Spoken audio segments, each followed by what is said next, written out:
அருட்பெரும் ஜோதி அருட்பெரும் ஜோதி தனிப்பெரும் கருணை அருட்பெரும் ஜோதி எல்லாம் செயல் கூடும் என் ஆணையம்பலத்தே ఎల్లాం వల్లాం తనయే ఎత్తు మా లక్ష్మికి ఎంత ఏం చెప్పగలరా? என் பெரும் தவமே என் தவ பயனே என் பெரும் சுகமே என் பெரும் பேரே. పరాల కొద్దిగా అంటే అరుట్పెరుం జ్యోతి శుద్ధ ప్రేమను జ్ఞానమును ఆనందముగా ఉన్నవాడు కావున అరుట్పెరుం జ్యోతి ఎటువంటి వాడు అంటే మనలాగా సుఖ దుఃఖములు రెండు కలిగిన వాడు కాదు, ఎప్పుడు సుఖమయమైన వాడు. ఆయనకు సుఖం ఏదైనా అంటే దయ, ప్రేమ, అది కొద్దిగా కూడా ఆయనకు తగ్గదనమాట.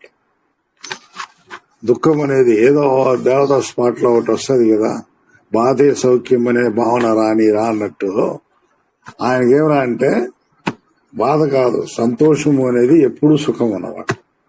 ఆ రకంగా సుఖంగా ఉండేవాడు ఆయన. కావున ఆయనకి ఏకదేశంగా ఉన్న మన ఆత్మ కూడా సదరు ప్రేమ జ్ఞానంతో ఆనందంగా ఉండు నిమిత్తము క్రియలను మన మనోదేహముల ద్వారా చేయుటకు ప్రయత్నిస్తూ ఉంటుంది అన్నమాట. ఆయన ఒక చిన్న తునకే కదా మనము. ఏకదేశము అంటాడు స్వామి. ఏకదేశం అంటే దాని యొక్క ఆ టోటల్ స్ట్రెంగ్త్ తో కూడిన ఒక చిన్న ముక్క. దేవుడు అతి పెద్దవాడు, ఆయనలో చిన్న ముక్క మనము. క్యారెక్టర్ లాంటిది ఏమరా అంటే ఆ టోటల్ ఆయనలో ఉండే ఆ క్యారెక్టర్ టోటల్ గా మనలో ఉన్నాయి. కాబట్టి మనం కూడా సుఖమయంగా ఉండాలంటే ఏం చేయాలంటే ఆయన యొక్క క్యారెక్టర్ ఏదో దాన్నే మనం అవలంబిస్తే మనం సుఖంగా ఉంటాం. మనం ఎలా చేస్తున్నామంటే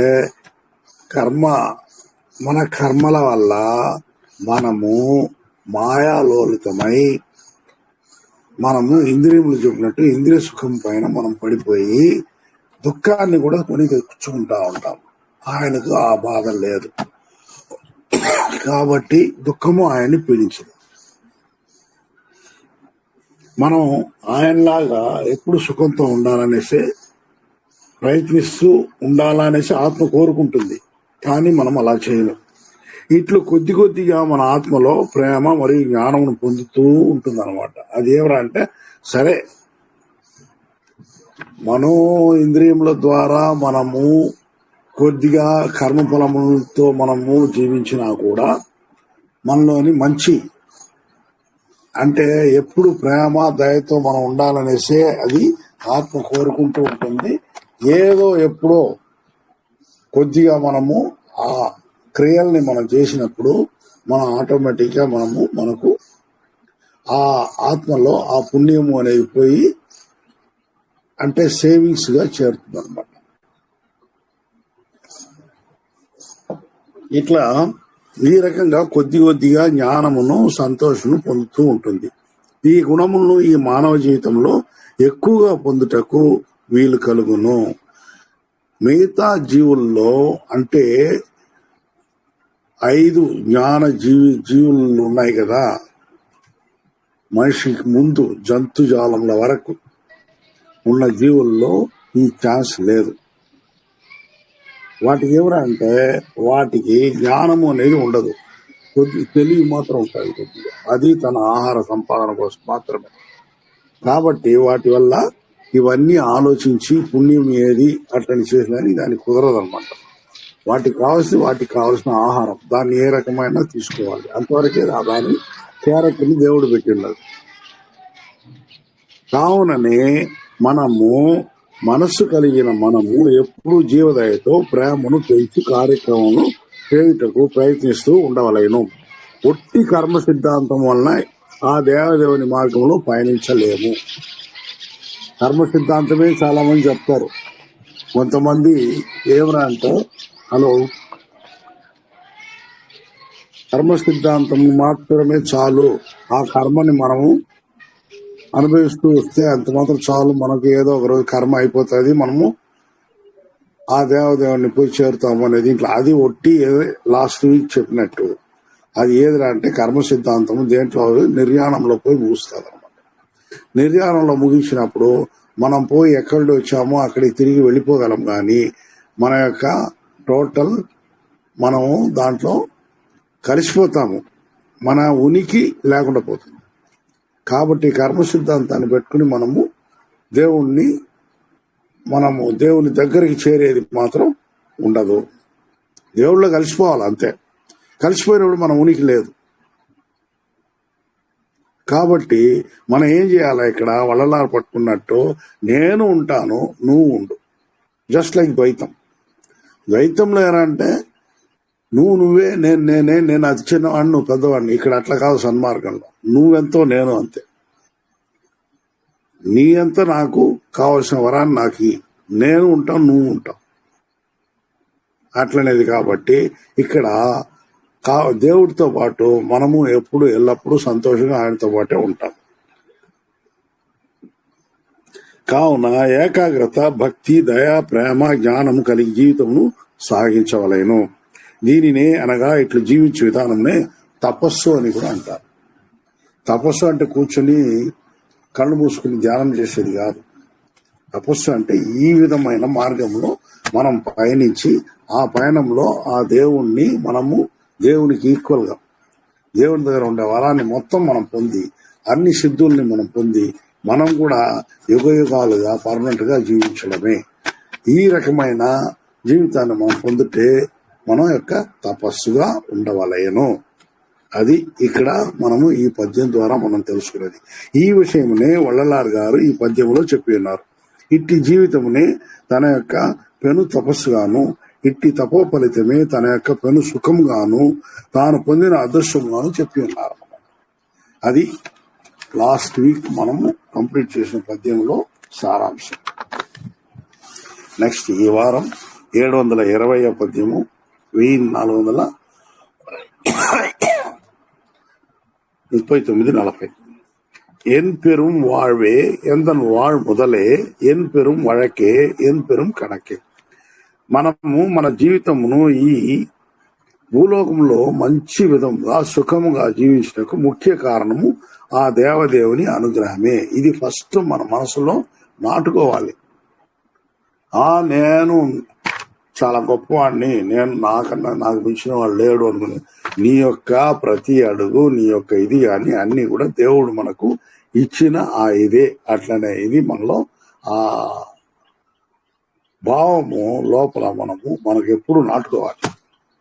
దాన్ని వదిలేసి నేను చాలా గొప్పవాడిని, I my self attained this position అనేసి మాత్రం అనుకోకూడదు. నేను ఈరోజు బాగుండేదానికి కారణం నేనే.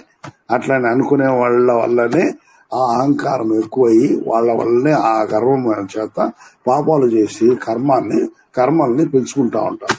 అది కాకుండా నేను ఏది చేసినా నాకు ఎవరైనా పొగిడి బాగా నన్ను మాల వేసి నువ్వు నీ అంత లేదు అటని చెప్పి నాకు ఏదైనా ఇది చేస్తా ఉంటే కూడా నేనేమనంటే ఇవన్నీ ఆ దేవదేవుని ప్రసాదంగానే నేను అనుకోవాలి. కానీ ఇది నా వల్లే నేను పైకి వచ్చాను అట్లా అనుకుంటే ఆటోమేటిక్ గా కర్మ సిద్ధాంతంలో మన కర్మ పెరుగుతూ ఉంటుంది. కాబట్టి ఇది సుఖంగా జీవించిన ముఖ్య కారణము ఆ దేవదేవుని అనుగ్రహమే అనేది మాత్రం మనం ఎప్పుడు మనసులో ఉంచుకోవాలి. తన కృపతో ఈ జీవితమునకు కావలసిన అన్ని రకముల వస్తువులను, వల్లభత్వమును అన్ని సందర్భములు అవే ఏర్పడినట్లు చేసి ఉన్నాడు ఆ భగవంతుడు. సందర్భానుసారంగా అన్ని జరిగేటట్టు ఆయనే చేస్తుంటాడు. దీనికి ఉదాహరణ చాలా చెప్పొచ్చు. ముందు కాలంలో ఇది చెప్పున్నారు, ఇప్పుడు కొద్దిగా అట్లా చెప్పుకునే తక్కువ. ఏమరా అంటే చేతిలో పైసా లేకుండా కూతురి పెళ్లి కొడుకు పెళ్లి పెట్టుకుంటారు కొంతమంది. ఏదో పెట్టేసినాను ఎట్లా అంటే ఏదో వాళ్ళు చుట్టుపక్కల ఉండేవాళ్ళు కూడా ఏదో మ్యారేజ్ ఫిక్సప్ చేసుకున్నాడు, అతనికి మనము వీళ్ళని సహాయం చేస్తాం, కరెక్ట్ గా ఆ పని ఆ టైంలో జరిగేటట్టు అయిపోతుంది అనమాట. ఇటువంటి సందర్భాన్ని అంతా కూడా ఇచ్చేది ఎవరు అంటే దేవుడే.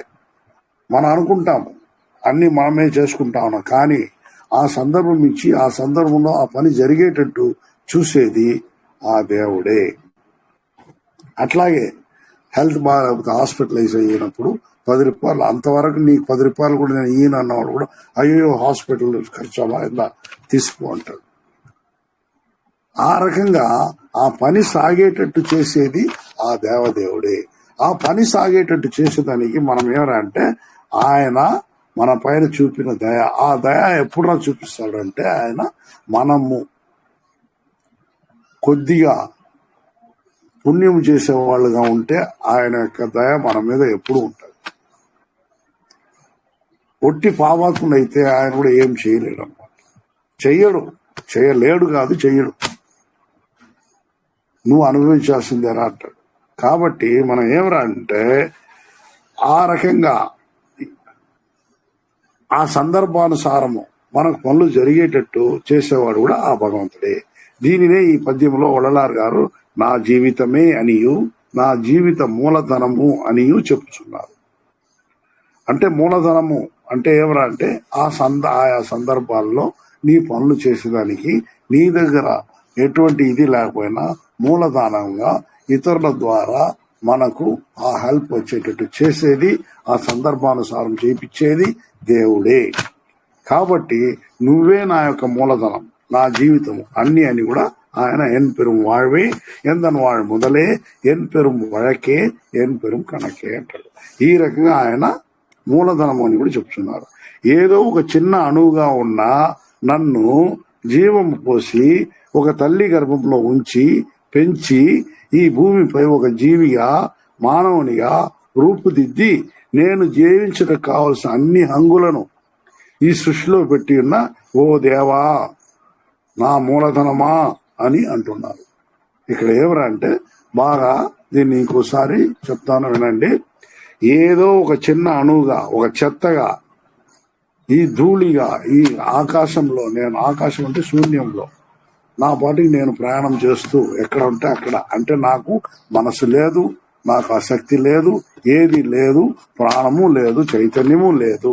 ఇటువంటిగా ఉన్న నా ఓ చిన్న అణువుగా ఉన్న నన్ను జీవము పోసి చైతన్యాన్ని ఇచ్చి ఒక తల్లి గర్భంలో ఉంచి పెంచి ఈ భూమిపై ఒక జీవిగా మానవునిగా రూపుదిద్ది నేను జీవించటం కావలసిన అన్ని హంగులను ఈ సృష్టిలో పెట్టి ఉన్న ఓ దేవా నా యొక్క మూలధనమా అని అంటున్నారు.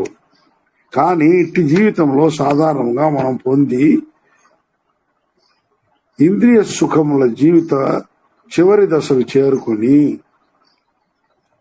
మనం ఏమంటే ఆ విషయాన్ని మనము తెలుసుకోక మనం అనుకుంటా ఉన్నాము, ఇట్టి జీవితంలో సాధారణంగా మనం పొంది ఇంద్రియ సుఖములతో జీవిత చివరి దశను చేరుకుని ఇక ఏమి చేయలేని స్థితిలో ఆఖరి శ్వాస వదులుట క్షేమమైన పద్ధతి కాదు. ఇప్పుడు జరుగుతూ ఉండేది ఏమి, పునరపి జననం పునరపి మరణం అనే దీంట్లో జరుగుతూ ఉండేది ఏదంటే మనం మన సుఖమంతా ఇంద్రియంలో అయిపోయి తిప్పుతూ ఉంటాం. ఇంద్రియ సుఖాన్నే నిజమైన సుఖంగా అనుకుని మనం భ్రమపడి జీవిస్తున్నాము. ఇలా జీవితంలో మనం ఏమరా అంటే నెక్స్ట్ డే మన ఆయుష్ను అది ఎక్కువగా, అంటే వయస్సు అయ్యే కొద్దీ మనకేమరా అంటే ఏమి చేయలేని పరిస్థితి మనలో ఏర్పడే అది నేచర్ అని భావిస్తూ మనము ఆఖరి శ్వాస వదిలేస్తున్నాము. ఇందుకోసం కాదు దేవుడు మనల్ని పుట్టించింది.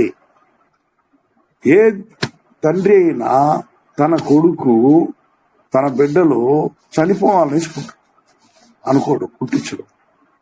ఇక్కడ మనం మెయిన్ అనుకోవాల్సింది ఏదంటే దేవుడు తనలాగా నేను ఎప్పుడు ఎలా పర్మనెంట్ గా సంతోషమైన జీవితాన్ని అనుభవిస్తున్నానో నా బిడ్డలు కూడా ఆ రకంగానే ఉండాలనేసి మెయిన్ గా మానవ సృష్టి జరిపించినాడు. మానవ సృష్టి దానికోసమే ఏర్పరిచినాడు. మనం పర్మనెంట్ గా ఉండాలనేసి అనుకున్నాడు. ఆ రకంగానే ఆయన సృష్టి ఇంకా కూడా జరుపుతా ఉన్నాడు ఓపి. కానీ మనం ఆ విషయం తెలుసుకోలేక మనం ఇప్పుడు ఇంతవరకు ఏమి లేకపోతే మన గుళ్ళో పోతే ఏమని దేవుని ప్రార్థిస్తాము, దేవుడా నేను బాగుండాలా, మా ఇంట్లో వాళ్ళు బాగుండాలా అంటే ఈ భూ జీవితం వరకే మనం కోరుకుంటున్నాం. కానీ మనం ఎప్పుడైనా ఆలోచించినామా ఇంతకుముందు మనం ఎక్కడ ఉన్నాం, మనం ఎవరు, ఎక్కడ వచ్చినాం, మనం ఈ తర్వాత మనకు వయసు అయినాక ఒక రోజు ఏమో అయిపోతాం కదా, ఆ తర్వాత ఎక్కడికి పోతాం. కాబట్టి దీనికంతా ముందుగా ఒక జీవితం ఒకటి ఉంది, దీని వెనకాల అట్లనేది ఎప్పుడైనా గుర్తించినామా? ఏ జీవితం కానీ నాకెందుకు ఇటువంటి జీవితాన్ని నాకు పర్మనెంట్ చేసి ఒకే జీవితంగా నా అనేసి మనం ఎందుకు కోరుకోము? గుళ్ళో పోయి కూడా మనము పరీక్ష పాస్ కావాలా, మంచి ఉద్యోగం కావాలా, మంచి భార్య కావాలా, లేదా భర్త కావాలా, మంచి బిడ్డలు పుట్టాలా, వాళ్ళు బాగా చదవాలా, దాంతో అయిపోయింది నాకు ఓకే, నేను ఇంకా రెడీ టు గో. ఆ రెడీ టు గో అనే దాన్ని మొదట మనం తీసేయాలి. మన మనసులో ఉండి ఆ కల్మషాన్ని, నాకు అన్ని అయిపోయింది, ఇంకా నేను ఇంక ఈ భూలోకంలో ఉండాల్సిన అవసరం లేదు అనే మనస్సులో ఉండే ఆ దీన్ని వచ్చే ఆ దీన్ని తీసేయాలి. నేను పర్మనెంట్ గా ఉండాలి, నేను సంతోషంతోనే జీవించాలా, నా వల్ల అయితే ఇతరులకు సహాయం చేయాలా, లేదా ఆ సంతోషం తప్ప నేను పాపాలని ఎరగను, నాకు పాపమే వద్దు.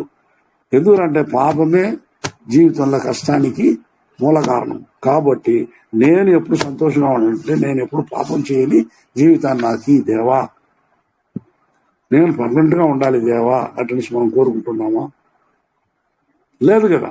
మనకు మన పెద్దోళ్ళు చెప్పిలా మాది ఒక విధమైన మాయ ఆవహించి ఏవరా అంటే వాళ్ళకు కూడా వాళ్ళ పెద్దోళ్ళు చెప్పిలా.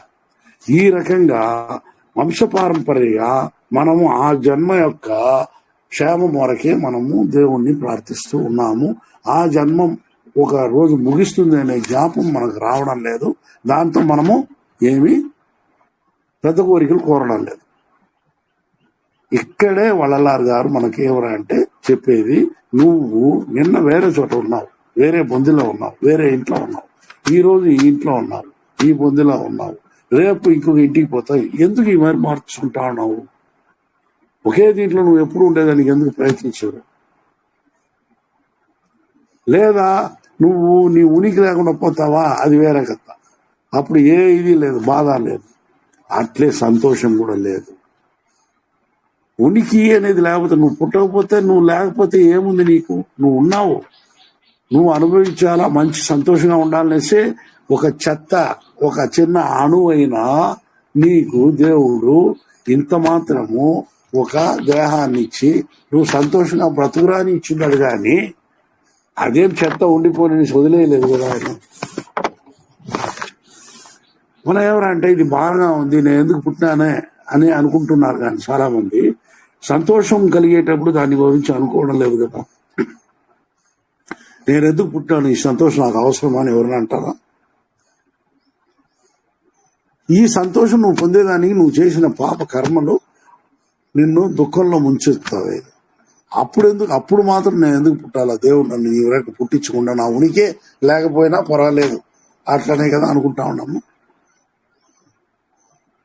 కాబట్టి తప్పు మన ఆలోచనలోనే ఉంది కానీ దేవుడిలో లేదు. దేవుడు చాలా ప్రేమ కలిగి, దయ కలిగి మనకు మన ఉనికే లేని వాళ్లకు ఒక ఉనికిని ఇచ్చి, ఒక దేహాన్ని ఇచ్చి, ప్రాణాన్ని ఇచ్చి, చైతన్యాన్ని ఇచ్చి మనల్ని నువ్వు బ్రతుకురా, నాలాగా నా బిడ్డ నువ్వు, నాలాగా ఎప్పుడు పర్మనెంట్ గా నువ్వు ఉండాలి, ఆ రకంగా నువ్వు బ్రతుకునేసి మనకిస్తే దాన్ని తప్పుతో పట్టించి తప్పుగా అర్థం చేసుకుని మనం దేవుణ్ణి నిందిస్తూ నన్ను ఎందుకు ఇంత కష్టాలు పాలు చేస్తున్నావు అంటే, నువ్వు చేసే పనులు నీకు తెలియకుండా నువ్వే పాపం చేస్తూ దీంట్లో ఇరుక్కుంటూ తర్వాత దేవుణ్ణి తిడతా ఉంటే ఎట్లా? కాబట్టి మన ప్రార్థనలో కూడా ఏం చేయాలా, నేను పర్మనెంట్ గా ఉండాలా అనే దానికి తగిన బాట నాకు ఏర్పరచు, మార్గమును నాకు చూపి, నేను పాపం చేయకుండా ఉండేటట్టు నాకు నా యొక్క జీవితాన్ని గడిపేటట్టు చూడు, నా వల్ల వీలైతే పుణ్యం చేస్తూ బ్రతికే జీవితాన్ని నాకు. అట్లని ఈ రకంగా మనం కోరుకోవాలి. కానీ మనము కోరుకునే కోరిక కూడా చాలా చిన్నదిగా ఈ జన్మకు తగినది మాత్రమే కోరుకుంటున్నాము.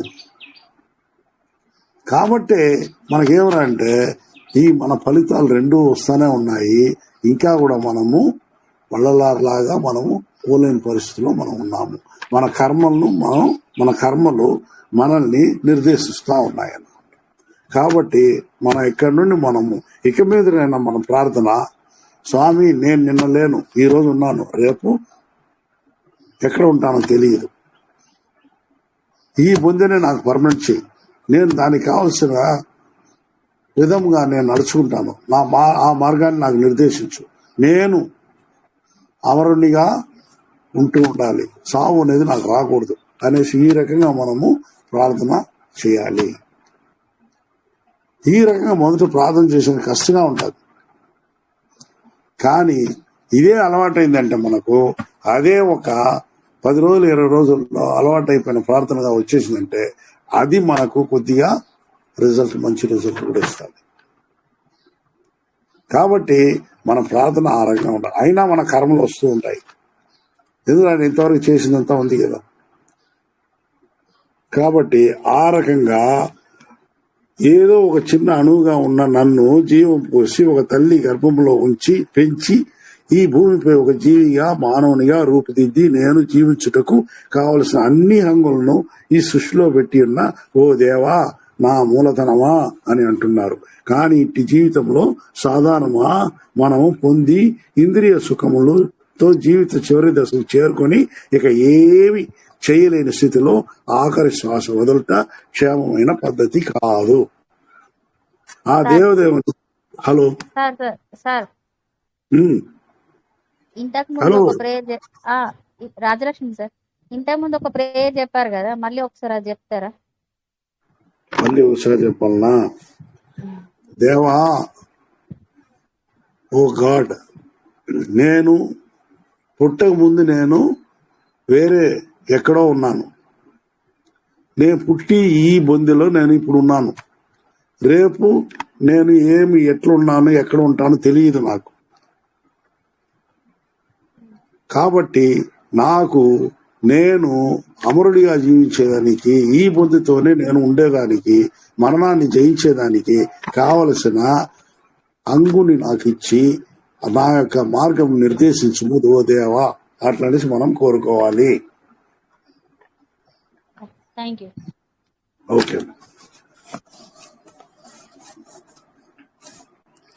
చేటుకు అట్టి ఉత్తమమైన పదం అలా చేసి, కాబట్టి ఇంద్రియ సుఖములు మాత్రమే చాలు అని ఆఖరి దశలో ఏమీ చేయలేని పరిస్థితిలో బెడ్ రిడన్ అయిపోయి మనము ఆఖరి శ్వాస వదిలేదానికన్నా మనము ఎప్పుడు పర్మనెంట్ గా ఉండే మార్గాన్ని మనం ఎంచుకొని ఆ మార్గంలో పయనించాల్సిన బాధ్యత మనకు ఉన్నది. కాబట్టి ఆ పద్ధతిని మనం అనుసరిస్తే కొద్దిగా మనం దాంట్లో సక్సెస్ కూడా అవుతాం. కాబట్టి అట్టి ఉత్తమమైన పద్ధతిని వళ్ళలార్ గారు చేసి ఆయన ఉత్తీర్ణులైనారు. కాబట్టి ఆ దారిని మనము ఫాలో అవడం మంచిది.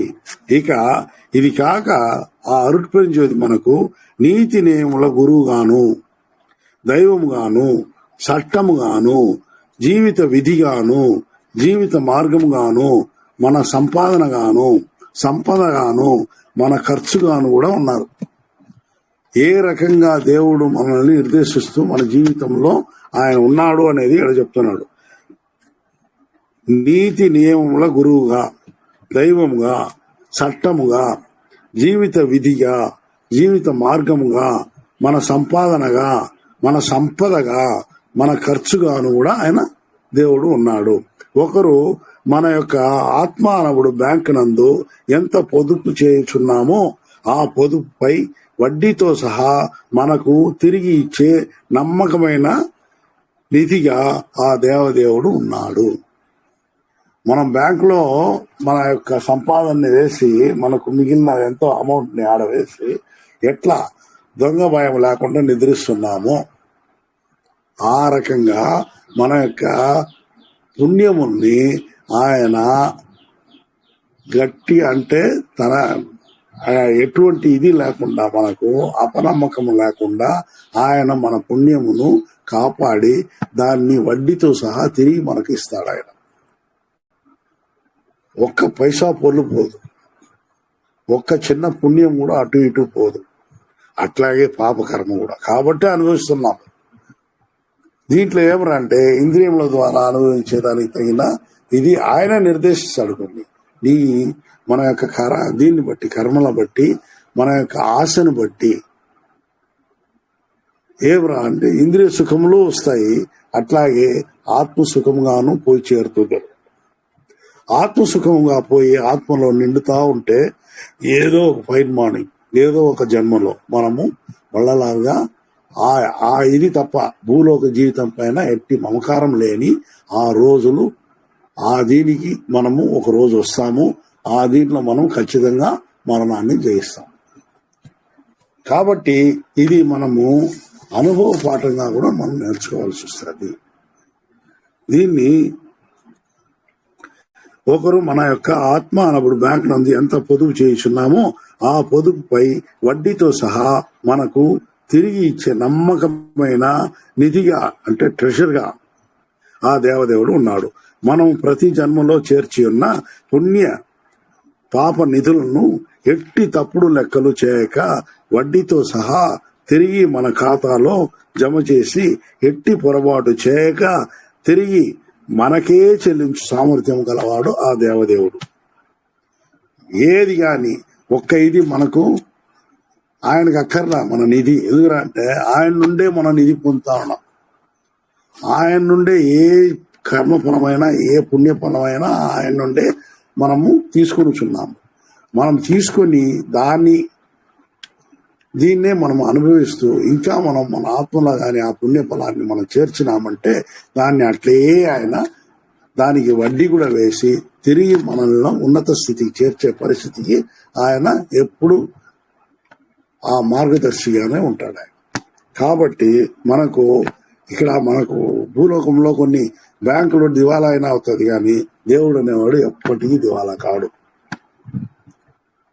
ఇది బాగా గుర్తుపెట్టుకోవాలి మనం. కాబట్టి తిరిగి మన ఖాతాలో జమ చేసి ఎట్టి పొరపాటు చేయక తిరిగి మనకే చెల్లించు సామర్థ్యం కలవాడు ఆ దేవదేవుడు. ఈ విషయమనే ఉళ్ళలార్ గారు ఈ పద్యంలో చెప్పినారు. నెక్స్ట్, ఎన్ పెరు నలమే, ఎన్ పెరు కులమే, ఎన్ పెరు వలమే, ఎన్ పెరు పులమే అంటాడు. పెను సుఖానుభవ స్థితిని ఇక్కడ వళ్ళలార్ గారు ఎన్ పెరు నలమే అంటున్నారు. ఏమరంటే సుఖము అనేది మన భూలోకము తగిన సుఖాన్ని, మన మానవులకు తగిన సుఖాన్ని మనము అనుభవిస్తూ నేను ఎంత సుఖంగా ఉన్నాము అంటుంది. ఈ వేరే ప్రాణులు వాటికి తగిన సుఖాలు వాటికి ఉంటాయి. అర్థం కాల. కాబట్టి మనం ఏమరంటే పరిణామ కార్యక్రమంలో ఏ జీవిగా ఆయా జీవులకు ఆయా సుఖముల్ని దేవుడు ఏర్పరుస్తున్నాడు. కానీ పెను సుఖము అనేది ఒకటి ఉంటుంది. ఆ పెను సుఖము అంటే దాంట్లో ఎటువంటి ఇది లేకుండా, ఇప్పుడు మనం ఏమంటే మన ఇంట్లో కూడా హాయిగా ఫ్యాన్ వేసుకొని ఏసీ రూమ్ లో అంతా కూడా మనకు ఎక్కడ ఎట్లా ఎవరు డిస్టర్బ్ చేస్తారో తెలియదు. మనమై లేచేంత వరకు కూడా కాచుకుండే పరిస్థితి ఉండదు. అంటే డిస్టర్బెన్స్ మనం సుఖంగా ఉన్నప్పుడు కూడా వస్తూ ఉంటారు మామూలుగా మన జీవితంలో. కానీ పెను సుఖము అన్నప్పుడు ఏమనంటే అట్లా డిస్టర్బెన్స్ ఏది రాదు. నీ సుఖాన్ని ఫుల్గా మనము ఎటువంటి డిస్టర్బెన్స్ లేకుండా, అంటే no urgency for anything, no emergency for anything. మనం మన ఇష్టంగా మన హాయిగా దుఃఖం లేని జీవితాన్ని ఎప్పుడు అనుభవించే స్థితినే పెను సుఖము అంటారు. పెను సుఖం అంటే గమ్మని నిద్రపోయేది మాత్రమే కాదు, కూర్చోన్నా సుఖమే, మాట్లాడినా సుఖమే, నిలబడినా సుఖమే, నడిచిపోయినా సుఖమే, ఎట్లా ఉన్నా సుఖమే. అటువంటి సుఖాన్ని ఇక్కడ వళ్ళలార్ గారు ఎన్ పెరుం నలమే అంటున్నారు అనమాట. మనము అప్పుడప్పుడు పొందు ప్రాపంచిక సుఖము మన ఆత్మ పొందగోరు పెను సుఖానుభవ స్థితిలో వెంట్రుక వాసి అంతా కూడా లేదంట. మనము మన జీవితంలో ఎన్ని కోట్ల రూపాయలు మన చేతికి వచ్చినా, ఆ తర్వాత దాన్ని బట్టి మనము సుఖాన్ని అనుభవించినా, ఎన్ని రకాల సుఖాలు ఉన్నాయో అవన్నీ అనుభవించినా కూడా ఈ భూలోక సుఖము ఆ పెను సుఖం ముందర వెంట్రుక వాసి అంతా కూడా కాదంట. అంటే ఆ సుఖం ఎంత సుఖంగా ఉంటుంది, మనము దాన్ని కొద్దిగా కొంతసేపు ఆలోచించాలి, అంతే అనమాట. దానికి మించి మనకు ఆలోచన రాదు. అది ఎట్టి సుఖం అనేది మనకు తెలియదు. ఇక్కడ అందువల్లే స్వీట్ గురించి ఎంత మాట్లాడినా ఎదుటి వాడికి తెలియదు. ఆ స్వీట్ నాలుక మీద పడి వాళ్ళు కూడా తింటే తప్ప ఆ స్వీట్నెస్ గురించి వాళ్ళకి తెలియదు.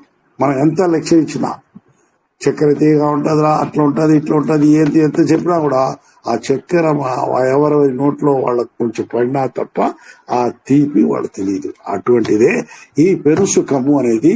మనం ఇక్కడ ఎంతగా డిస్కస్ చేసుకున్నా కూడా ఆ పెనుసుఖాన్ని మనము వీ కెనాట్ డిస్క్రైబ్. అది అనుభవిస్తే తప్ప తెలియదు. ఆ పెనుసుఖంలో వెంట్రుక వాసి అంత కూడా లేదు. మనం ఇక్కడ కోటీశ్వరులుగా ఇంకా అన్ని విధాల పవర్తో రాజ్యమేలుతున్న వాడికి కూడా కలుగు సుఖము, సుఖానుభవము, దానిలో వెంట్రుక వాసి కూడా లేదు అంటారు. దీన్ని బట్టి ఆలోచించండి, ఆ పెను సుఖంలో ఎంత సుఖం ఉంటాయి. ఇప్పుడు ఒక చిన్న బిడ్డ తానుగా నిద్రపోయేదానికి తల్లి పక్క నిద్రపోయేదానికి వ్యత్యాసం ఉంటుంది. నిర్భయంగా ఎటువంటి బాధ లేకుండా, భయం లేకుండా హాయిగా నిద్రపోతుంది ఆ బిడ్డ. అదే దూరం కానీ ఉలికి పడుతుంది. ఆ రకము అది ఎటువంటి డిఫరెన్స్, నిద్రే పోయేదేమో. ఆ రకంగా ఆ పెను నిద్ర తానే దేవుడుగా ఉన్న భావనతో వాళ్ళు నిద్రపోతారు. ఆ నిద్ర అనేది, సుఖము అనేది నిద్ర మాత్రమే కాదు, ఏ రకంగా జీవించినా కూడా అది ఆ సుఖముతోనే వాళ్ళు జీవించగలుగుతారు. ఇవన్నీ డిస్క్రైబ్ చేయాలంటే మనం దాన్ని పొందితే గానీ మనకు తెలియదు. ఎంత చెప్పినా కూడా ఇప్పుడు వడలార్ గారు డిస్క్రైబ్ చేసి ఉన్నారు, అయినా కూడా మనకు ఆ భావన కరెక్ట్ గా తెలియకపోవచ్చు, తెలియదు. కాబట్టి వెంట్రుక వాసి అంత కూడా లేదంట. అనగా మనము ఆ దైవంతో సంయోగం చెందినప్పుడు మనకు లభించు ఆ సుఖము ఎంతటిదై ఉంటుంది అని ఒకసారి మనము ఆలోచించుకుంటా ఉత్తమము. ఇక్కడ ఆడామగ సంయోగంలో పొందు సంతోషము భూలోకంలో పెద్ద సంతోషం. ఆ సంతోషాన్ని మించిన సంతోషం లేదు అంటారు. కానీ ఇది వెంట్రుక వాసి అంతే. అంటే ఆ దేవదేవునితో సంయోగము ఎంత సుఖాన్ని, సంతోషాన్ని ఇవ్వాలి. వీ కెనాట్, మనం దాన్ని కరెక్ట్ గా మనము ఇది చేయలేము. కాబట్టి మనము దీన్ని గురించి ఆలోచించి అబ్బా ఆ పొను సంతోషాన్ని మనం పొందాలి అనే భావన మనలో కలిగేటట్టు చేసుకోవాలి. మన పాటలు, బాధలు, దుఃఖములు అన్నీ ఇంద్రియ సుఖములను పొందుటకే గాని ఉన్నతమైన ఆ దేవదేవునితో నిత్యానంద పెనుసుఖమును పొందుట అను తలంపే లేకుండా జరామరణములు మరియు మహామాయలో ఇరుక్కొని భవరోగంతోనే బాధలు పడుచున్నాము. మనం ఏమనంటే, మనకు అదే చెప్తున్నా, ఇంతకుముందే చెప్పాను కదా నేను. మనకు ఇంతకుముందు ఒక దీంట్లో ఉన్నాము, ఈ రోజు ఇక్కడ ఉన్నాము, రేపు ఏమవుతాము మనకు తెలియదు. మనం మంచి పుట్టుక పుడతామో, మనిషిగానే పుడతామో, వేరేగా పుడతామో తెలియకుండా ఉన్నాము. కానీ మనం ఏం కోరుకుంటా ఉన్నాము? నేను బాగుండాలా, మా ఇంట్లో అందరూ బాగుండాలా, నా బిడ్డలు బాగుండాలా, నేను బాగుండాలా అనే దాంతోనే ఉండిపోతాం. కానీ నేను పర్మనెంట్ గా ఉండగలనా అంటే గురించి మనము ఆలోచించము. పర్మనెంట్ గా ఉంటామనే అనుకుంటాము, కానీ పర్మనెంట్ గా ఉండేది అనేది నేచర్ లో ప్రస్తుతానికి లేదు. కాబట్టి దేవుడా నాకేం కావాలి, నాకు ఏం కావాల్సింది నాకు ఈ అట్లని మనం కోరుకునే పరిస్థితిలో మనము ఉండే పరిస్థితిని మనం తెచ్చుకోవాలి. ఆ రకంగానే ఈ మహామాయలో జరామరణములో పొంది భవరోగంతోనే బాధలు పడుచు ఉన్నాము. ఏది నిజమైన క్షేమం, సుఖానుభవం అన్నది తెలియకున్నాము. నిజమైన ఆనందము శుద్ధ దయతో తప్ప మరి ఎట్టి విధముగాను దొరకదు. ఇది బాగా మనసులో నాటింపు చేసుకోవాలి. ఎటువంటి సుఖానుభవం, ఆనందము శుద్ధ దయతో తప్ప మరి ఎట్టి విధముగాను మనం పొందలేము. మరియు అట్టి దయామయమైన జీవితము జీవిస్తూ మనల్ని నమ్మిన వారు మరియు మన చుట్టూ జీవించు మనుషులు, జీవరాశులను దయతో మన వలన వారికి ఎట్టి హాని కలగకుండా వీలైనంత సహాయం చేస్తూ బ్రతికిన ఇట్టి సుఖానందమును ఆ పరమాత్మ మనకు తప్పగా ఇచ్చేదాడు. నువ్వు దానికోసం సపరేట్ గా గుహల్ని చూడాల్సిన పనుల, అడవికి పోవాల్సిన పనుల, నువ్వు ఇల్లు వదిలి బయటపోవాల్సిన పనుల, ఇంట్లో అందరితో సంతోషంగా హాయిగా పాపము లేకుండా పుణ్యం మాత్రము కలిగేటట్టు నువ్వు జీవిస్తూ నీ చుట్టుపక్కల జీవరాశులతో కూడా నువ్వు సంతోషంగా నీ జీవితాన్ని గడిపితే చాలు. ఆయన సంతోషపడి నీకు కావాల్సి చేసేదానికి, మార్గాన్ని నిర్దేశించేదానికి ఆయన ఎప్పుడూ తయారుగా ఉన్నాడు. కాబట్టి మనము వీలైనంత సహాయం చేస్తూ ఇతరులకి బ్రతికిన ఇట్టి సుఖానందము ఆ పరమాత్మ మనకు తప్పక ఇచ్చేదాడు. తర్వాత కులము అని కూడా ఈ పద్యంలో చెప్తున్నారు. కులము అనగా నిజమైన దయామయమైన దేవుడు నిండి ఉన్న అన్ని జీవులు ఓ కులంగా చెప్పి ఉన్నారు. వள்ளలార్ గారు చెప్పేది అదే. ఏ జీవిలో ప్రాణం ఉన్నదో ఆ జీవి అంతా మనమంతా ఒకే కులం రా అంటే అర్థం కదా. కాబట్టి అన్ని జీవుల్లో ఆ దేవుడే ఉన్నాడు, నాలో కూడా ఆ దేవుడే నిండి ఉన్నాడు. నాలోని దేవుడే అన్ని జీవులలో ఉన్నాడు. కాబట్టి ఇందులో నాలో ఉన్న ప్రాణము ఆ జీవులో కూడా ఉన్నది. కాబట్టి ఆ చైతన్యం కామన్ కాబట్టి అందరికీ తగినది కాబట్టి ఆ వ్యత్యాసం లేదు. కాబట్టి మనమంతా ఒకటే కులము అని చెప్పినారు. ఈ నిజమును గ్రహించి ఆయా జీవుల దేహమే ఆలయముగా అనగా సత్యజ్ఞాన సభగా ఎంచి ప్రేమమయ జీవనము చేయవలనని వల్లలార్ గారు చెప్తున్నారు. ఇది వచ్చి సత్యజ్ఞాన సభ. మన యొక్క దేహము ప్రతి జీవికి ఒక దేహాన్ని ఇచ్చినాడు. అవన్నీ కూడా సత్యజ్ఞాన సభగా మనము ఎంచుకొని, ఇప్పుడు మనకు టక్కని తేలు దొరికింది, తేలు కనిపించింది, మనం ఏంటంటే భయం చేత కొట్టేస్తాం. ఆ భయం చేత దాన్ని వేరే విధంగా తీసుకుని అది బ్రతికేటట్టు తీసి దూరంగా పారేసే ఇది అక్కడ మనకు ఆలోచన రావాలి. అటువంటి పని కానీ చేశామంటే దేవుడు మనకు ఖచ్చితంగా మన జీవితంను జ్ఞానమయ జీవితంగా మారుస్తాడు. ఎన్ పెరుం నెక్స్ట్ 722 ఎన్ పెరు వరమే, ఎన్ పెరుం తరమే, ఎన్ పెరుం నెరియే, ఎన్ పెరుం నిలయే అంటాడు. మన సంక్షేమమునకు మనము ఆ దేవదేవుని యందు ప్రార్థించి పొందవలసిన వరము ఏదనినా ఆయన అనుగ్రహం తప్ప వేరే ఏదీ లేదు. మనం ఏం కోరాల్సిన అవసరమే లేదు దేవుడి దగ్గర. దేవా నీ అనుగ్రహమే నాకు కావాలంటే చాలు. మనకు కావాల్సిన అన్ని ఏ టైంలో ఏది కావాలా అనేది ఆయనే ఇస్తాడు. మనము నాకు మంచి జీవితం కావాలా, నాకు మంచి ఉద్యోగం కావాలా, నాకు మంచి ఇది కావాలి, మంచి స్నేహితులు కావాలి, మంచి భార్య కావాలా, మంచి పిల్లలు కావాలా, ఇవన్నీ నువ్వు తనిగా కోరాల్సిన పనిలే. దేవా నీ అనుగ్రహం నాకు చాలు అట్లని అంటే ఆయన మనకు ఈ భూలోకంలో పుట్టించిన తర్వాత ఏ కాలంలో ఏదేది ఇవ్వాలా అట్లనేది ఆయనకు తెలుసు. కాబట్టి ఆయన ఆయా టైంలో అది మనకి ఇస్తూ ఉంటాడు. మన కోరిక అంతగానే ఉండాల, దానికి పైన పోకూడదు. ఇంకా ఏదైనా పోవాలా, కోరుకోవాలంటే ఏం చేయాలరా అంటే, దేవా నేను ఎవరి దగ్గర పోయి నిలబడి ఎవరిని ఏది అడగకూడదు, అన్నీ నువ్వే నాకు ఇవ్వాలి. అట్లే ఎవరైనా ఒకవేళ ఈ విషయము ఈ జ్ఞానం కూడా లేకుండా నన్ను ఎవరైనా వచ్చి అడిగితే వారికి లేదనకుండా నేను ఇవ్వాలి. కాబట్టి ఇట్టి కోరికలే మనం కోరుకోవాలి దేవుణ్ణి. కానీ నాకు పలానా చోట ఉద్యోగం, పలానా మనిషిని భార్యగా అయ్యి, పలానా ఇదిగా ఇచ్చి, లేదా ఈ రకంగా కోరికలు నీకు అక్కర్లేదు. ఆయన తెలుసు ఏం చేయాలా నిన్ను అనేసి. కాబట్టి ఆయన అనుగ్రహాన్ని నువ్వు కోరుకో. ఎవరైనా తపస్సు చేసి తన కోరిక తీర్చమని దేవుణ్ణి కోరినప్పుడు ఆ కోరిక తీరుటకు దేవుడు వరమును ఇచ్చినప్పుడు సదరు వరం వలన అతను సుఖం కన్నా బాధనే ఎక్కువ అనుభవించవలసి వచ్చిన ఆ కోరిక నిరర్థకము. మంచి చెడు తెలియని నువ్వు కోరుతావు కోరిక, చాలా రోజులు ఆయన ఆ కోరిక నెరవేర్చడు.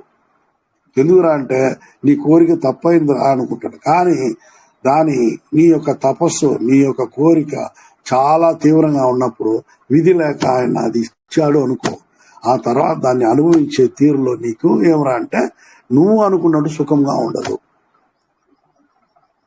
ఆయన ఏం కోరిక తీర్చేస్తాడు, ఆ అనుభవంలో నువ్వు పొందగలిగింది సుఖంగానే ఉంటుంది అని. ఎందుకంటే కోరిక నీది, ఆయనది కాదు. సుఖంగానే ఉంటుంది అని గ్యారంటీ లేదు. అది దానివల్ల నీకు బ్యాడ్ ఎఫెక్ట్స్ కూడా రావచ్చు. కాబట్టి అన్ని నిరర్థకమైన ఆ కోరిక కోరేదానికి, కానీ మనం కోరే కోరిక దేవుని అనుగ్రహంగా ఉన్నా అన్ని రకముల క్షేమం మనకు కలుగుతుంది. అది కాక దేవుడా నీ అనుగ్రహం నాకు ఎప్పుడు ఉండాలి అట్లాంటి మాత్రం కోరుకుంటే ఆయన ఇచ్చేది ఎప్పటికీ మనకు సుఖమయంగా ఉంటుంది, దాంట్లో బాధ ఉండదు. అందులో ఆ క్షేమంలో మన నిజమైన కోరిక కూడా తీరు. ఆయన ఇచ్చే ఆ అనుగ్రహం వల్ల ఏం రావుతుంది అంటే, ఒకవేళ మన కోరిక మంచి కోరిక అయితే అది కూడా దాంట్లో తీరే ఛాన్స్ ఉందన్నమాట. ఎందుకంటే మన కోరిక తీర్చేదానికి, అనుగ్రహించేదానికి ఆయన ఉన్నాడు కాబట్టి, మనం మంచిదైతే ఆయనకి ఏం లేదు, బాధ ఇచ్చేస్తాడు. మన కోరిక వల్ల మనకే దెబ్బ తగిలేట్టుగా ఉంటే ఆయన ఇవ్వడు. చాలా మంది కోరికలు చాలా రకాలుగా జీవితాల్లో అన్నీ నెరవేరదు. కొన్ని మాత్రం నెరవేరుతుంది, కొన్ని ఎన్ని గుండ్లు కొట్టుకొచ్చినా, ఎంత డబ్బులో హుండీలో డబ్బులు వేసినా కూడా కొన్ని కోరికలు నెరవేరదు. ఏమనంటే ఆయనకి నువ్వు సుఖంగా ఉండాలనే దానిపైన నీకన్నా ఆయనకు ఎక్కువ ఇది ఉందన్నమాట, నీ పైన ప్రేమ. కాబట్టి ఆయన ఏం చేస్తాడు, నిజమైన కోరిక మాత్రమే ఆయన తీరుస్తూ ఉంటాడు. ఈ విషయంలో ఎట్టి సందేహము, భయము అక్కర్లేదు. వల్లలార్ గారు అట్టి సంక్షేమ వరమును ఆ దేవదేవుని యందు పొంది ఆయన కృపకు పాత్రుడై ఉన్నాడు. ఆయనకు చెడు అనేది ఎప్పుడూ వల్లలారికి మనస్సులో ఉదయించదు. మన మనస్సు మన కంట్రోల్లో లేదు కాబట్టి మనకు మంచి మన హృదయంలో మన మనసులో వస్తుంది, చెడు వస్తూ ఉంటుంది. ఉన్నట్టుండి ఆత్రం వస్తుంది, ఆత్రంలో కోపంలో చెడు తలంపులు కూడా వస్తాయి. కానీ ఆయనకు అది లేదు, మంచి తప్ప ఇంకేమి రాదు. అది ఆటోమేటిక్గా దేవుని కృప వల్ల ఆయనకి ఏమరా అంటే మంచే జరుగుతూ ఉంటుంది, మంచిగా ఉంటుంది. దేవుని దగ్గర వరం కూడా ఆయన తీసుకున్నాడు కాబట్టి ఆయనకు దేవుని దగ్గర ఇంకొకసారి కూడా ఆయన వరాన్ని అడగాల్సిన అవసరం లేదు. ఆయనే తీర్చుకునే కెపాసిటీ ఆయనకు ఉంది. అట్లు తాను పొంది ఉన్న వరము అతి ఉన్నతమైనదిగా ఉన్నది అని కూడా వల్లలార్ గారు చెప్తున్నారు. దేవుని వద్ద నుండి నేను ఆయన కృపను చాలా ఎక్కువ భాగము అన్ని సిద్ధులతో నేను తీసుకున్నాను అట్లని డిక్లేర్ చేస్తున్నారు ఈ పద్యంలో వల్లలార్ గారు. తాను అతి ఉన్నత మార్గమును కూడా ఆ దేవదేవుని దయవల్ల తెలుసుకుని పయనం సాగించినట్లు చెప్తున్నారు. తన యొక్క మార్గము ఉన్నతమైన మార్గంగానే దేవుడు నాకు చెప్పి ఉన్నాడు. ఆ ఉన్నతమైన మార్గంలో నన్ను పయనించేటట్టు చేసి ఉన్నాడు. ఎటువంటి ఆటంకములను ఆయన తొలగిస్తూ ఉన్నాడు. కాబట్టి నేను ఇంకా ఇంకా ఇంకా ఇంకా కూడా ఉన్నతమైన మార్గంలోనే నేను నడుచున్నాను. అట్లు ఆ మార్గము, అట్లు నేను పయనించిన ఆ మార్గం పేరే సన్మార్గము. ఈ మార్గము ప్రపంచ మార్గంలో అతి ఉన్నతమైన మార్గము అనియు, ఈ మార్గమున పయనించిన పలు అవసరాలతో మరణం చెందు బాధల నుండి గట్టెక్కించి అదృష్టంతో కూడిన సంతోష ఉల్లాసములను పొందవచ్చును. సంతోషము ప్లస్ ఉల్లాసము. ఇక్కడ మనం అవస్థపడే దేనికి? ఉల్లాసానికే కదా. సంతోష ఉల్లాసమును మనం పొందవచ్చు సన్మార్గంలో. సన్మార్గంలో ఏం చూడు, ఎప్పుడు చూడు న్యాయము ధర్మము అనే దీనిపైన ఉండాలా, మనము అహింసతోనే ఉండాలా, హింస చేయకూడదు. ఇవన్నీ ఎక్కడి నుండి మనకు సంతోషం వస్తుందంటే ఆ సంతోషమే నిరంతరమైన సంతోషము, అది నిజమైన సంతోషం. నువ్వు ఒక దెబ్బ వేసి మనం పొందే సంతోషం కాదు అది. తిరిగి ఎందుకంటే ఆ దెబ్బ నీకన్నా ఇంకొకడు నీకు ఇచ్చే ఇది ఛాన్స్ ఉంది. కాబట్టి మనం ఏమరా అంటే దేవుడి దగ్గర మనము పొందవలసిన సంతోషము ఓన్లీ సన్మార్గ సంతోషమే. అది మరణ బాధ నుండి మనల్ని కాపాడుతుంది. అక్కడి నుండి అది గట్టెక్కించి సంతోష ఉల్లాసమును మనకి ఇస్తుంది.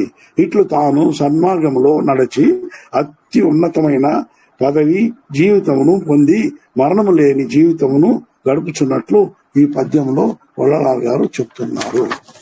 నెక్స్ట్, ఎన్ పెరుం గుణమే, ఎన్ పెరుం కరుతే, ఎన్ పెరుం దయవే, ఎన్ పెరుం గదియే అంటాడు. ఈ పద్యంలో వల్లలార్ గారు నా యొక్క గొప్ప గుణమా మరియు భావమా అని అరుట్పెరుంజ్యోతిని పొగుడుచున్నారు. ఆ దేవదేవుని గుణగణములు ఏవనినా ప్రేమ, వాత్సల్యము, దయ, జాలి, ఈవి అంటే దానగుణం మొదలైనవి. ఆ దేవదేవుడు బాహ్యంగా పంచశక్తులతో జీవులను నడిపించి బ్రతికింప చేయుచున్నాడు. అది ఇంతవరకు ఏమే అన్ని ఆ దేవదేవుడు ఇస్తున్నాడు. ఆ ప్రకారం మనం నడుస్తున్నాము. మనకు మార్గాన్ని నిర్దేశించేది ఆయనే, దానికి తగిన ఫలితాన్ని ఇచ్చేది ఆయనే అని చెప్తున్నాము కదా. ఏ రకంగా అన్నట్లు ఆయన ఆ దేవదేవుడు బాహ్యముగా మనకు ఈ లోకంలో పంచశక్తులతో జీవులను నడిపించి బ్రతికింప చేయుచున్నాడు. ఈ బాహ్య ప్రపంచ శక్తులను ఆధారమై, ఈ శక్తులకు ఆధారమై అంతరంలో వెలయిచున్నాడు. మన లోపల అంతరంలో ఆయన వెలయిచు పంచశక్తులతో ఈ బాహ్య ప్రపంచంలో మనము జీవించినట్లు చేయుచున్నాడు. అట్టి పంచశక్తులు ఏదిరా అంటే కృపాశక్తి, జ్ఞానశక్తి, యోగ శక్తి, ఇచ్ఛాశక్తి అండ్ ఐశ్వర్య శక్తి. ఈ 5 శక్తుల వలన ఆయన మనకు ఈ ప్రపంచంలో వాటిని నిర్దేశించి లోపల ఉండి మనకు ఆ శక్తుల ద్వారా మనల్ని ఒక మార్గంలో నడిపిస్తూ మనకు అన్ని రకముల సుఖాలని ఆయన ఇస్తున్నాడు. ఇంతటి ఉత్తమమైన ఉన్నతమైన ప్రేమను ఈ జీవులపై ప్రసరింపజేయచ్చు. వాటి బాగోగులను చూస్తూ వాటిని పరిణామ కార్యక్రమంలో జన్మింపచేసి తన పరిపాలన సాగిస్తున్నాడు. ఈ 5 శక్తులతో ఇంతటి ఉత్తమమైన ఉన్నతమైన ప్రేమను ఈ జీవులపై ప్రసరింపచేయచ్చు. వాటి బాగోగులను చూస్తూ వాటిని పరిణామ కార్యక్రమంలో జన్మింపజేసి తన పరిపాలనను సాగిస్తూ ఉన్నాడు ఆయన. మనకు జీవితము ఆయనకు వచ్చి అది పరిపాలనలో ఒక ఇదనమాట, ఘట్టం. కాబట్టి ఈ అన్ని ప్రపంచంలో అడ్మినిస్ట్రేషన్ ఎలా జరుగుతూ ఉంది, ఎట్లా చేస్తున్నాడంటే ఈ రకంగానే ఆయన చేస్తున్నాడు. అంతర్లీనమై అంతరంలో లోపల ఉండి ఈ 5 శక్తుల్ని ప్రపంచంలో బయటపెట్టి అన్ని జీవులను దానిపై నడిపిస్తున్నాడు. బాగా తెలుసుకోండి. కృపాశక్తి, జ్ఞానశక్తి, యోగశక్తి, ఇచ్ఛాశక్తి, ఐశ్వర్య శక్తి. ఇది చాలా చోట్ల వచ్చింది ఇంత ముందే కూడా. ఎంతమంది నోట్ చేశారో తెలియదు. ఈ పద్యమును నా యొక్క ఉన్నతమైన గతియే అని ముగుస్తున్నాడు స్వామి. హలో, గతియే అనగా మీన్స్ అండ్ ఎండ్ అంటే నా యొక్క గమ్యము నీవే ఓ అరుట్పెరుంజ్యోతి అని అంటూ ఆయన ఈ పద్యాన్ని ముగుస్తూ అందుకు మార్గంగాను ఉన్నది సన్మార్గమే అని కూడా అంటున్నారు. నెక్స్ట్, ఎన్ పెరుం పదియే ఎన్ ఉయిర్ ఇయలే ఎన్ పెరుం నెరవే ఎందని అరివే. అరుట్పెరుంజ్యోతి యొక్క అనుభవ జ్ఞానము ఈ పద్యంలో వివరించి ఉన్నది. నా గొప్ప పతి నీవు. మనకందరికి పతి ఎవరు అంటే దేవుడే. ఆ అరుట్పెరుంజ్యోతిని సూచించున్నారు ఆ వల్లలార్ గారు. ఆ అనుభవ జ్ఞానమును ఏదైనా దైవం యొక్క విశిష్టత 3 విధములుగా విభజింపబడి ఉన్నది. ఆ విశిష్టత ఏది అటనేది చెప్పబడి ఉన్నది. అది ఏదిరా అంటే శక్తి, సత్యాశక్తి, అశక్తి. ఈ రకంగా విభజింపబడి ఉన్నది. ఈ శక్తి అంశమే ఆత్మలో నిండి పతిగా వెలయిచున్నది. అది లోపల ఉండి హృదయాంతరంలో ఉండి ఆత్మగా ఉండి ఈ శక్తి అనేది నిండి ఉన్నది. దాన్ని కప్పబడింది ఈ శరీరము. ఈ మన శరీరం లోపల అంతర్భాగంగా ఉండేది దేవుని ఆ శక్తియే. దీనికి రూపం లేదు, శక్తికి రూపం లేదు. ఆ అరూపమై ఉన్నది అది. ఈ అరూపాంశమే అఖండ ఆకాశం నందు పూర్తిగా నిండి వెలయిచున్నది. అఖండ ఆకాశంలో మనకు ఆ శూన్యంలో శూన్యంగానే ఉంటది అఖండ ఆకాశము. దేవుడి రూపం ఏదిరా అంటే పరమాకాశ స్వరూపుడు, అంటే ఏమి కనిపించదు. ఇదే శక్తి అంశంగా కానీ ఆ ఏమి కనిపించిన ఆ పరమాకాశం నుండే గాలి, అగ్ని, నీరు, భూమి అన్ని ఏర్పడింది. కాబట్టి ఆ పరమాకాశ స్వరూపుణ్ణి మనము రూపంలో మనం ఎంచుకుని చేసుకుంటా ఉన్నాం గాని ఆయన రూపము పరమాకాశమే.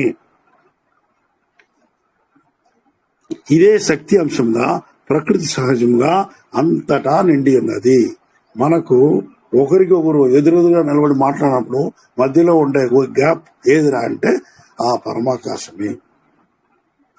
కాబట్టి ఆ పరమాకాశమైన ఆ గ్యాప్ లో దేవుడు ఉంటాడు. కాబట్టి ఓడలకు చెవులున్నాయి, కళ్ళున్నాయని కూడా అంటుంటారు. మనకు ఒకరిని మనం ఈజీగా ఏమార్చేయచ్చు, కానీ దేవుణ్ణి మనము ఏమార్చలేము. కారణం ఏమిరా అంటే ఆయన పరమాకాశ స్వరూపుడు. చేతిని మనము కింద నడుముకు పెట్టుకున్నప్పుడు ఆ చేతి మధ్యలో ఉన్న ప్లేస్ లో కూడా దేవుడు ఉన్నాడు. అది పరమాకాశ స్వరూపం. కాబట్టి అటువంటి ఆయన్ని మనము ఏమర్చగలమా? ఏమర్చలేము. కాబట్టి ఆ పరమాకాశ స్వరూపుడు దేవుడుగా వెలగినట్లు మనం మొదట తెలుసుకోవాలి. దేవుడు అంటే ఏదో శూలాయుధం, చక్రాయుధం, వేలాయుధం ఇవన్నీ పెట్టుకుని ఉండి ఏదో అలంకరణ చేసుకుని కిరీటాలు పెట్టుకుని ఉంటారు అంటనేదంతా కూడా తప్పు. అది మనం తృప్తి కోసం చేసుకున్నవే. ఇదే శక్తి అంశంగా ప్రకృతి సహజంగా అంతటా నిండి ఉన్నది. కానీ అది బయల్పడు ప్రదేశంగా ఉన్నది ఆత్మ.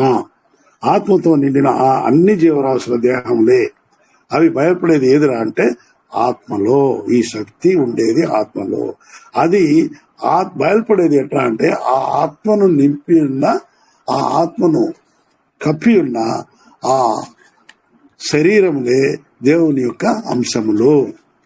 ఈ ఆత్మలతోనే అది పదిలమై ఆత్మకు నిలయమై అవి వెలయుచున్నది. ఈ శరీరాన్ని తుచ్చమని చెప్పకూడదు కూడా. ఆ శరీరమే ఆత్మను నింపి ఉన్న, నిలయమై ఉన్న గుడి, ఆలయము. ఇవి అది వెలయిచుంటే కారణమే ఆ లోపలి ఆత్మ. ఆ ఆత్మ వెలసి ఏదైనా మనము మంచి చెడ్డ అనుభవించాలా అనే దానికి కారణంగా ఉండేది ఈ దేహమే. కావుననే ఆ దేవుని జీవపతి లేదా పశుపతి అని కూడా అంటూ ఉంటాము. పై రకంగా జీవించినప్పుడు కొన్ని అనుభవము ఈ ఆత్మకు ఏర్పడుట సహజము. ఆ జీవము ఆత్మలో లీనమైనప్పుడు, అనగా ఆ జీవి మరణించినప్పుడు ఆ దేహమును వదిలి వేరొక దేహమును పొందు వరకు ఆ ఆత్మ లీనమై ఉన్నందున అప్పుడప్పుడు ఇది ఏమరా అంటే ఒక దేహం నుండి ఇంకో దేహం పోయేంత వరకు ఆ ఆత్మకు దేహం ఉండదు. అంతకుముందు ఒక దేహంలో ఉంటుంది, ఆ తర్వాత పోయి చేరేది ఇంకొక దేహంలో. ఈ మధ్యకాలము అనేది ఒకటి ఉంటుంది. ఈ మధ్యకాలంలో దానికి రూపం లేక ఉంటుంది. కాబట్టి రూపారూపంగా వెలిస్తే ఆ ఆత్మ 1 to 1 ఒకదాని నుండి ఇంకో దాన్ని చేంజ్ అయ్యే పీరియడ్ చూడండి. అది రూపారూపమైందిగా ఈ ఆత్మ అనేది, ఈ శక్తి అనేది, శక్తిని గురించి మనం దాన్ని అది సత్యాశక్తిగా ఉంటుంది. ఇది ఇక్కడ సత్యాశక్తిగా చెప్పేదానికి స్వామి ఇదన్నమాట కారణము. అది ఆత్మలో లీనమై ఉన్నందువలన అప్పుడప్పుడు రూపంతో మరియు అరూపంతో ప్రాణము మార్పులు చేసుకుంటాం వలన అది రూపారూప స్థితిలో ఉన్నందువలన ఆత్మలో ఉన్నప్పుడు నిత్య జీవుడుగాను, దేహంలో ఉండే జీవుడు అనిత్య జీవుడుగాను చెప్పబడుచున్నది. ఆత్మగా దానికి ఏమరా అంటే ఆత్మ ఎప్పుడు ఉంటది, ఆత్మ దేహము లేకపోయినా కూడా ఉంటది. కాబట్టి ఆత్మలో ఉన్నప్పుడు ఆ జీవుడు అనే మన ప్రాణము, ఆ దేవుడు ఆ నిత్యముగాను, దేహంలో ఉన్నప్పుడు అనిత్యముగా కూడా చెప్పబడుచున్నాడు. ఈ 2 విధముల జీవమునే సత్యాశక్తి స్వరూపముగా చెప్తూ ఉంటారు. నెక్స్ట్ మూడవది అశక్త స్థితి అంటాడు. మరి ఒక దేహమున ఈ ప్రాణం నుండి ఇంకొక జీవమును పొందిన ఈ ప్రాణము శక్త్యాశక్తితోనే జీవిస్తూ ప్రకాశిస్తూ ఉంటుంది. ఆ జీవుడు ఆ దేహంతో పక్వం నుండి సన్మార్గమును కైకొని జీవకారుణ్య జీవితంలో తపస్సు ప్రేమను పెంచి అహంభావం నశింపజేసుకున్న ఎడల ఆత్మ నుండి కృపాజ్యోతి వెలువడి ఆ దేహంలో ప్రకాశం నిండి దేహంతో నిత్య జీవుడై కలకాలము మరణం లేక జీవించు భాగ్యమును పొందువాడై ఉంటాడు. ఇక్కడ వచ్చి ఏదిరా అంటే ఎన్ని జన్మలు మనం ఈ రకంగా తీసుకుంటా పోయినా కూడా సత్యాశక్తిగా ఉండి కూడా అశక్తిగానే ఉంటుంది. మనం ఎన్ని జన్మాలు తీసినా అశక్తియే అనేసి దాన్ని చెప్పవచ్చు. కారణం ఏమంటే ఎప్పుడు ఆ శక్తివంతమై ఉంటుందంటే మరణాన్ని జయించిన రోజు, ఏదో ఒక జన్మలో మరణాన్ని జయించిన రోజు మాత్రమే శక్తి గలదై మారుతుంది. అంతవరకు అశక్తివంతమై మాత్రమే ఈ లోపలి జీవము ఉంటుంది. కాబట్టి మన యొక్క ఆ సత్యాశక్తిగా ఉన్న ఆ జీవమును మనం శక్తి స్వరూపంగా మార్చాలా అంటే మనము మరణాన్ని జయించాలి. మరణం లేక జీవించి భాగ్యము పొందువాడై ఉండగలిగిన పరిస్థితే శక్తి జీవితము అంటాడు. అంతవరకు శక్తిగా ఉంటాడు, అశక్తిగా కూడా ఉంటాడు. మనం జన్మలో జీవం శక్తి గల వాళ్ళుగా ఉంటే కూడా అది వచ్చి టెంపరీ కాబట్టి ఆ జీవుడు మరణాన్ని జయించి పర్మనెంట్ గా ఉన్నంత వరకే, పర్మనెంట్ గా అయ్యేంత వరకే ఆ శక్తి పరిస్థితి మనము మరణాన్ని జయించిన రోజు మాత్రమే వస్తుంది. అప్పుడే నిండు జీవితము పరిపూర్ణ జీవుడుగాను ఆ జీవి పొందు భాగ్యం గాను వడలారు గారు ఈ పద్యంలో చెప్పి ఉన్నారు. ఇట్లు ఒకరు దైవానుభవము సత్యాశక్తిగా అశక్తిగా వలయు సత్యమును తెలుసుకున్న జ్ఞానమునే సత్య జ్ఞానము లేదా బ్రహ్మ జ్ఞానము అని అంటారు. ఈ జీవి ఏ రకంగా సత్యాశక్తిగా ఉండి తర్వాత శక్తి రూపంగా మారుతుందో అది తెలుసుకున్నవాడే బ్రహ్మజ్ఞాని అని చెప్పబడుతాడు. సత్య జ్ఞానము ఇదే. అట్లని కూడా బ్రహ్మజ్ఞానానికి డెఫినేషన్ ఇస్తున్నాడు ఇక్కడ. బ్రహ్మజ్ఞానము అంటే బ్రహ్మాన్ని పొందేది ఎలా అట్లనేది, ఆ బ్రహ్మము ఏమనేది తెలియకుంటే చెప్పుకుంటా ఉంటాం. కానీ మనలోని ప్రాణము ఈ బొందిని పొంది ఈ బొంది పర్మనెంట్ గా కాకుండా జన్మలు తీసుకుంటా ఉన్నంత వరకు కూడా అది బ్రహ్మజ్ఞానం కాదు. మరణాన్ని జయించిన రోజు మాత్రమే ఇది బ్రహ్మజ్ఞానమును సత్య జ్ఞానము పొందినట్లు లెక్క. ఇదే విషయమునే ఇక్కడ బ్రహ్మజ్ఞానం పొందినట్లు చెప్పబడాలి. అట్లని ఒక డెఫినేషన్ ని స్వామివారు ఇస్తున్నారు. ఈ సత్య జ్ఞానము గొప్ప అనుభవ స్థితిని కలిగించును. ఈ అనుభవ సిద్ధి ద్వారా త్రిదేహ సిద్ధిని పొందగలరట. ఫస్ట్ మరణాన్ని జయించాలా, తర్వాత త్రిదేహ సిద్ధి పొందే భాగ్యము ఏర్పడుతుంది. త్రిదేహ సిద్ధి అంటే శుద్ధ ప్రణవ జ్ఞాన దేహములు. దీనినే వడలార్ గారు నా యొక్క జ్ఞానమా అని ఈ పద్యమును ముగించుతున్నారు.